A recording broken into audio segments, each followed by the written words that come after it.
आशीष कुमार सिंह एवं डीएस कुट्टे बहु विवादीय IPS officer ये दुई जन निर्वाचन समय साधारण निर्वाचन समय दुई जन जदि कहबा बीजेडी ब्रांड ऑफिसर थिले सेतेबेले गणमाध्यम बहु चर्चा होउतला आशीष सिंह एवं डीएस कुट्टे को नहीं। आशीष कुमार सिंह जदि कहबा वर्तमान समय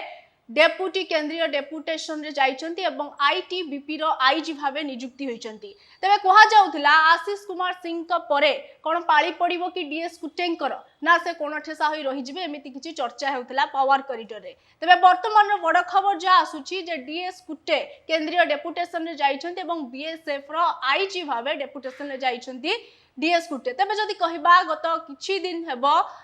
आशीष कुमार सिंह एवं डीएस कुट्टे गुनी जो चर्चा चली रहिथिला तबे वर्तमान समय बड़ खबर जे डीएस कुट्टे मध्य केंद्रीय डेपुटेशन रे जिवे। तबे एटी प्रश्न आसुची जतेबेले आशीष कुमार सिंह एवं डीएस कुट्टे केंद्रीय डेपुटेशन रे जाइछंती सेमानक विरोध रे जो तदंत चलीथिला से तदंत जारी रहिबो ना एटी पूर्णच्छेद पड़िबो। तबे किछि राजनीतिक समीक्षक कहउचंती जे तदंत चलीथिला आशीष कुमार सिंह एवं डीएस कुट्टे का विरोध रे से तदंत चलिबो एवं जदि पूर्व तथ्य किछि आपण मान को सामने रखिबी साधारण निर्वाचन समय बीजेडी रो नेता को उठबस कराउथिले आशीष कुमार सिंह एवं डीएस कुट्टे एवं पावर कॉरिडोर रे रही सारा राज्य को कंट्रोल करुथिले ए दुई आईपीएस ऑफिसर। तबे वर्तमान समय जतेबेले आशीष कुमार सिंह केंद्रीय डेपुटेशन रे जाइछंती एवं 5 वर्ष एकाथरे के 5 वर्ष एवं परवर्ती निर्देश न आसीबा पर्यंत से आईटीबीपी रो आईजी भाबे नियुक्ति रहिबे एवं डीएस कुट्टे का कथा जदि कहबा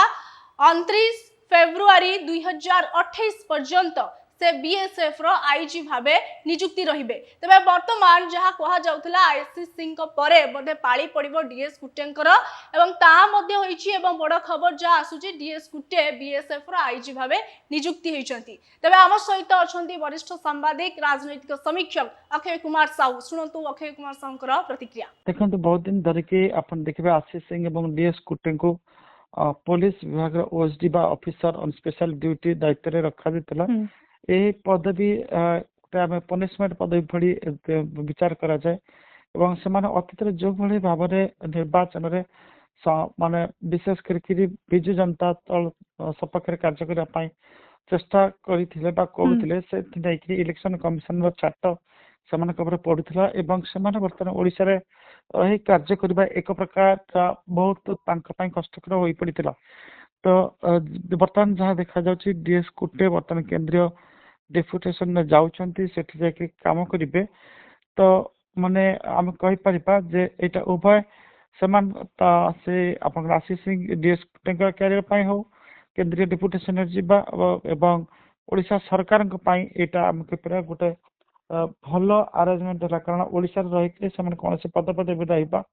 पद पदवी रही कार्य करवा से बहुत कष्टकर था एवं प्रायतः माने जो विभाग से रही जो विभाग दायित्व रही था से विभाग कर्मचारी गोटे माने अलग प्रकार प्रभाव पड़ी था।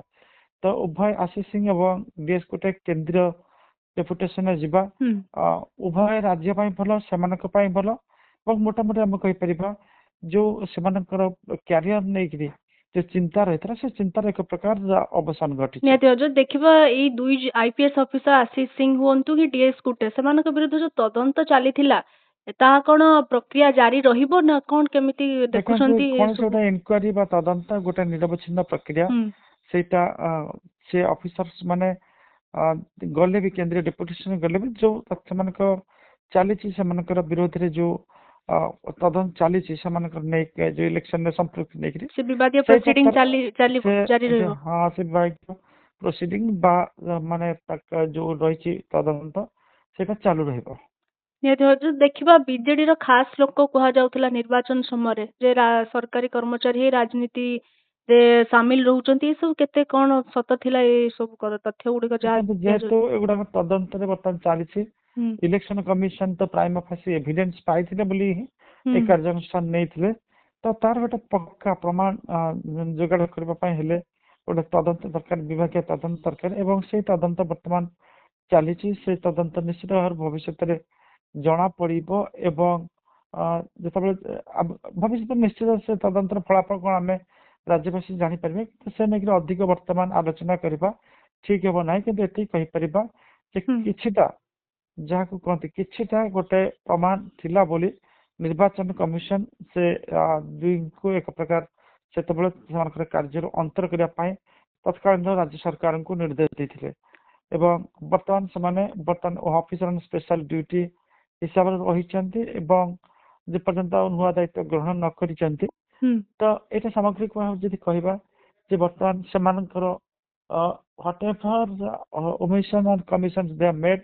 ସେଥିପାଇଁ ସେମାନଙ୍କୁ OSD କରିକି ବସାଯାଇଛି। ତେବେ ଏଇ ଦୁଇ ଜଣ ଆଶିଷ ସିଂ କଥା କୁହନ୍ତୁ କି DS କୁଟ୍ଟେଙ୍କ କଥା କୁହନ୍ତୁ ଏକା ବେଳେ ସେମାନଙ୍କୁ କେନ୍ଦ୍ରୀୟ ଡେପୁଟେସନରେ ଯିବା କଣ ଇଙ୍ଗିତ କରୁଛି ମାନେ ଏହା ସାଧାରଣ କଥା ନା କଣ ଇଙ୍ଗିତ କରୁଛି ସାର୍ ଆପଣ କଣ କହିବେ? ନାଇଁ ଦେଖନ୍ତୁ ଦୁଇ ଜଣ ସେମାନେ କେନ୍ଦ୍ରୀୟ ଡେପୁଟେସନ ଯିବା ଯେମିତି ଆମେ ଆଲୋଚନା କଲେ ସେମାନଙ୍କର କ୍ୟାରିୟର ପାଇଁ ଭଲ ଏବଂ ନୂଆ ରାଜ୍ୟ ସରକାରଙ୍କ ପାଇଁ ଭଲ ଏଇଥିପାଇଁ ନୂଆ ରାଜ୍ୟ ସରକାର ସେମାନଙ୍କୁ ଯେ କୌଣସି ବିଭାଗ ଯଦି ଦାୟିତ୍ୱ ଦେଇଥାନ୍ତେ ତ ସେ ବିଭାଗ ଉପରେ ଗୋଟେ ଅଲଗା ପ୍ରକାର ପ୍ରଭାବ ପଡିଥାନ୍ତା ଏବଂ ରାଜ୍ୟବାସୀ ନୂଆ ସରକାରଙ୍କୁ ମଧ୍ୟ ପ୍ରଶ୍ନ କରିବା ଆରମ୍ଭ କରିଥାନ୍ତେ। ଏମିତି ଲାଟେଷ୍ଟ ଅପଡେଟ୍ ପାଇଁ ଆମ ଚ୍ୟାନେଲକୁ ଲାଇକ୍, ସେୟାର ଏବଂ ସବସ୍କ୍ରାଇବ କରନ୍ତୁ। ନମସ୍କାର।